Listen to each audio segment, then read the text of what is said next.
Přichází z temnoty. Svetlo. Svetlo. Enhancer.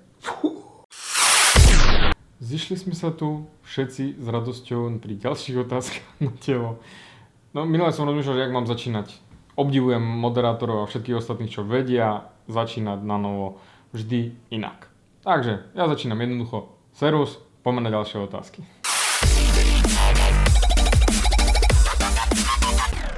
Miroslav Mikula sa pýta otázku. Ahoj. Ja mám otázku, ktorá by mohla zaujímať dosť ľudí, čo sa chcú dať potetovať. Treba dať znamienka na koži, ktorú chceme potetovať, odstrániť, alebo sa tetuje aj cez znamienka. Táto otázka ma zaujíma hlavne z toho dôvodu, že chcem tetovanie, ale všade po tele mám dosť veľa znamienok. Za prípadnú odpoveď ďakujem. Nech sa ti darí, smajlik. Darí sa luxusne a dík za túto otázočku. Znamienka sa nesmú tetovať, pretože to je deformovaná, pokazená koža, to znamená kožný defekt. V žiadnom prípade sa nesmie tetovať cez znamienko, vždy sa tetuje okolo znamienka, minimálne milimeter dookola.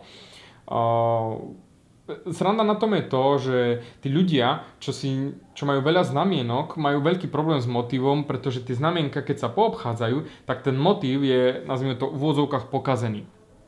Na tom tele nevyzerá ten motív tak pekne, keď máš povynechávané linky alebo presne uprostred nejakého čierneho tieňa alebo portrétu, razí znamienko príklad tu, hoci kde. Takže vtedy sa určite ja odporúčam odstrániť tie znamienka, ale pozor, u šikovných plastických chirurgov, nie u nejakých mesiarov.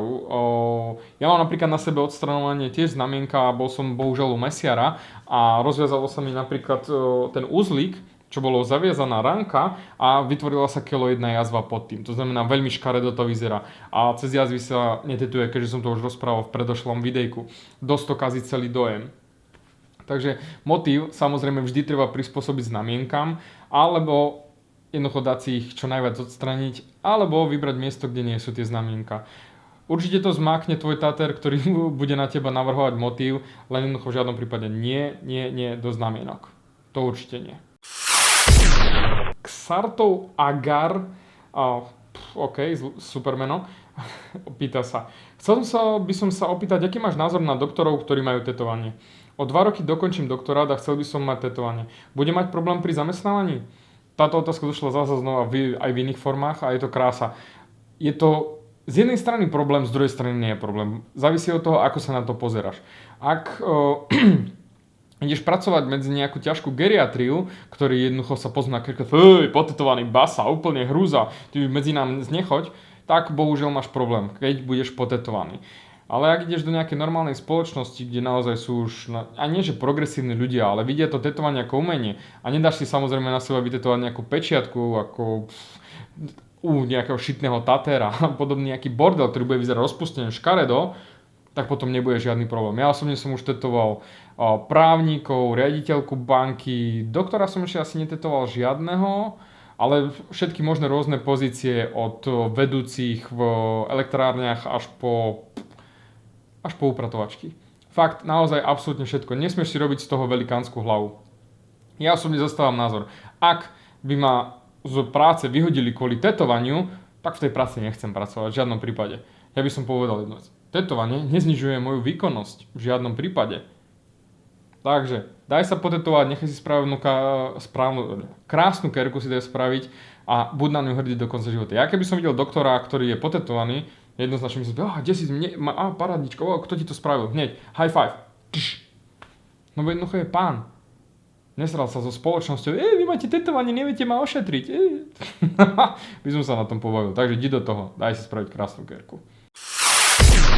Tinka Lara sa pýta otázku, trošičku iný súdok ohľadom tetovania z opačnej strany. Rada bych sa zeptala, co je potreba, aby mohla byť tatérkou. Škola, talent a teda. Momentálne študuje na gymnáziu.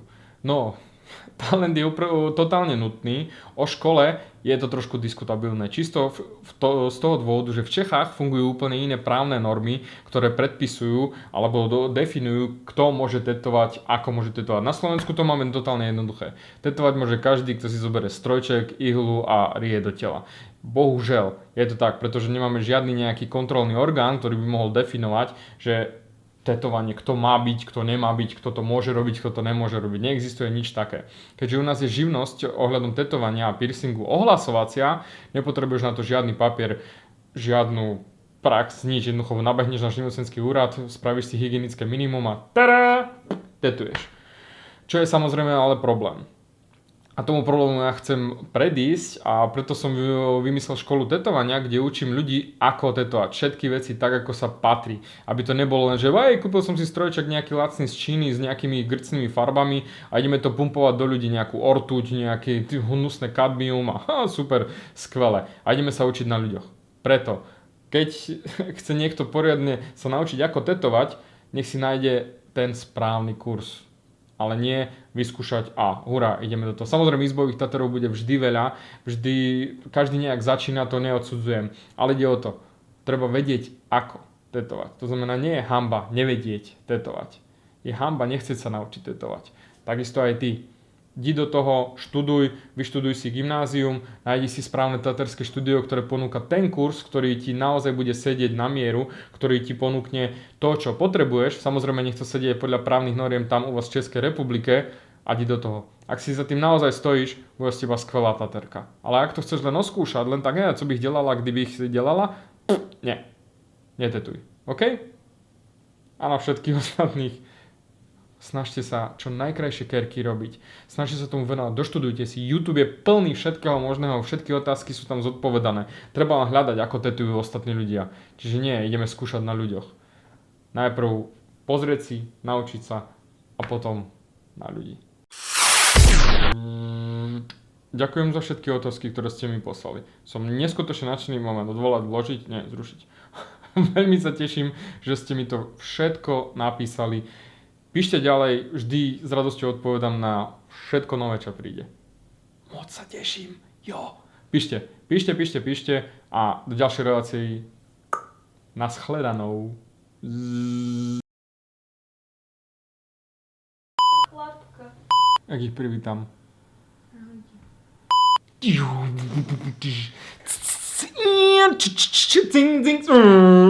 Nevybruj toľko.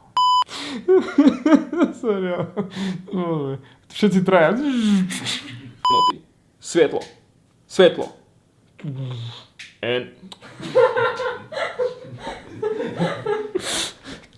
Dobre, ešte raz.